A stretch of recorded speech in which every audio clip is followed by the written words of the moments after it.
Good morning, everyone. Welcome to Pre-Market News and Views by In the Money Stocks. Today is Tuesday, April 10, 2012. There's a lot to cover, so we're going to jump right into these charts.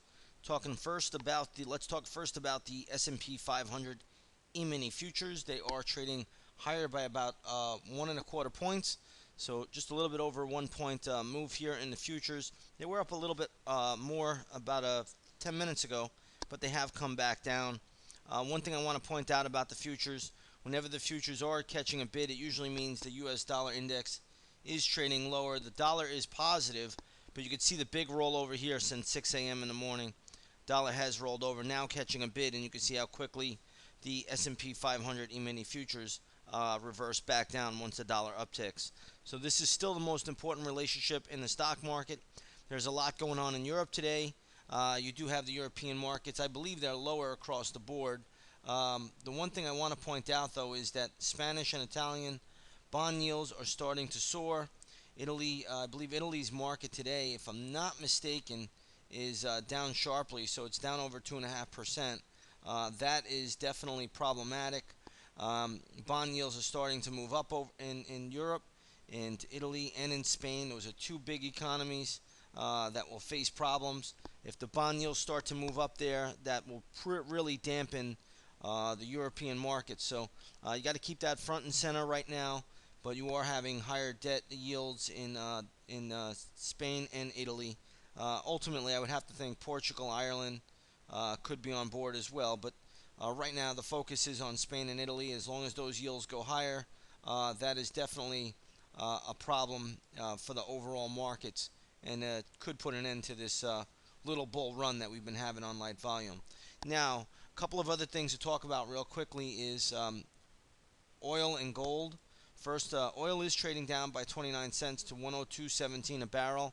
You will see the USO today down just slightly from yesterday's close, trading at 38.80, closed at 38.97, but nonetheless, it is still pulling back.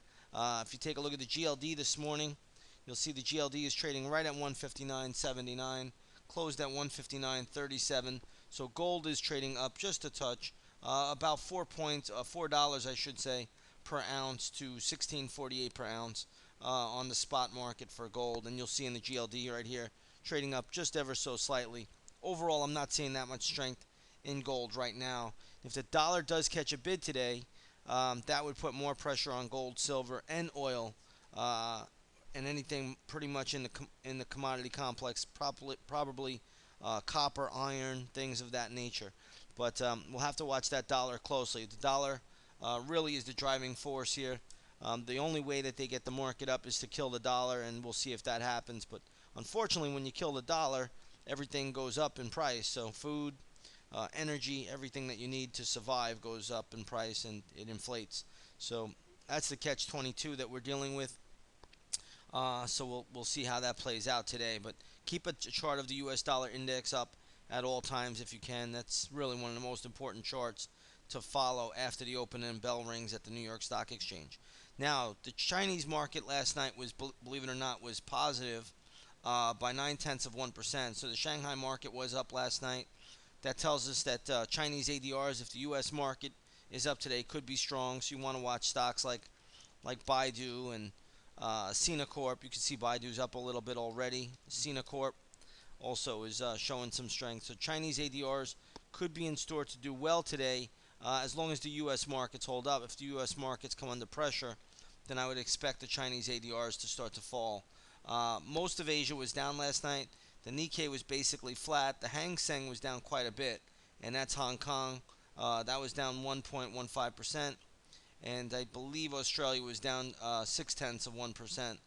The Indian Sensex was basically flat last night as well, or they may have been closed. I forget here.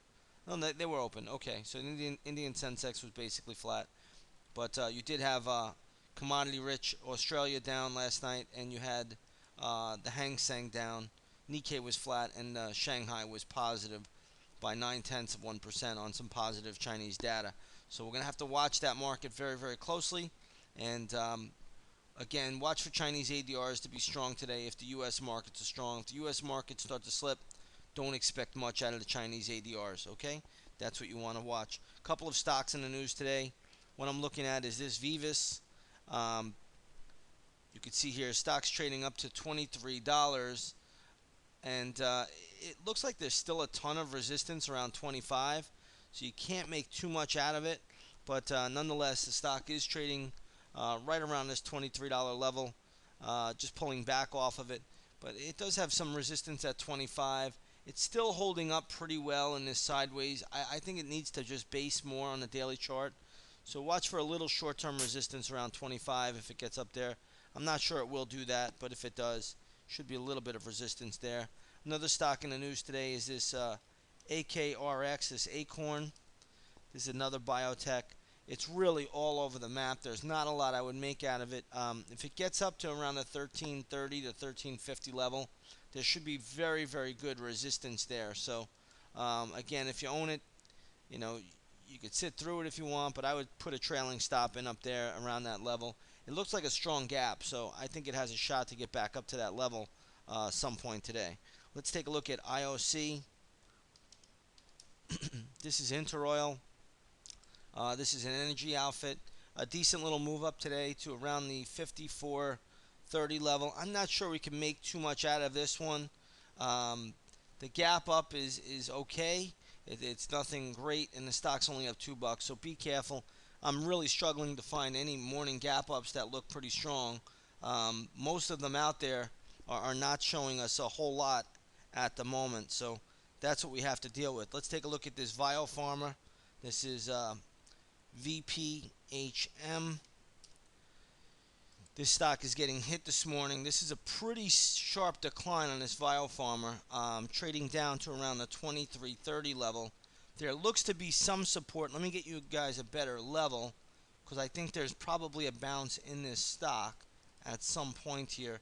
But they did get some negative news out of the FDA, I believe. You have to just check the news yourself. I'm not 100% sure, but I just skimmed through the headline when I pull up the stock. Okay, what I'm looking at is right in this level here, 23.50. There's definitely some support in this level, 23.25. I don't know how great it is. The better level, though, will be 21.75 if it gets there. I think the stock has a quick bounce move in it around 21.75. You always got to be careful on these kind of gap downs. Big falling knife, but the stock looks like it does have good support at 21.75, and that would be the level that I would be attracted to for a quick bounce play intraday.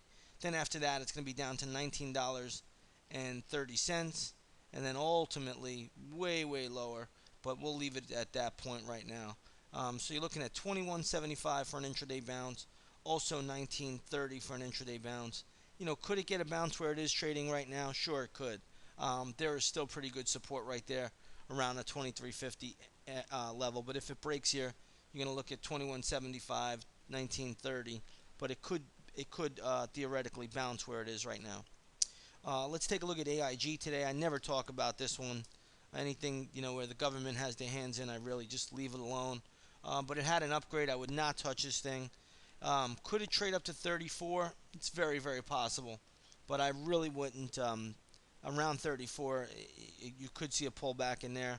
But again, it's a government-owned stock, so be careful when trading AIG. There's a lot of players in this that have initiatives and obligations to push this thing around a certain way. So be careful there with AIG, but it has upside probably to around the 34.25 level.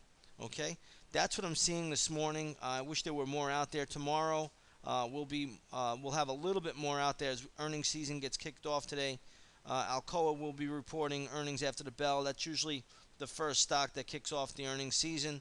After that, we will have Google later this week, also JP Morgan and Wells Fargo. So there's definitely going to be some earnings out there, and we'll see what this market gives us at that time. Right now, you can see the U.S. dollar is starting to drip a little bit lower, and that is ultimately going to keep these markets buoyant. But keep an eye on the dollar chart really right after the opening bell. It's going to be very, very important today. With that said, everybody, I'd like to wish you all a very, very good trading day, and I will see you on the charts tomorrow morning. Take care, everyone.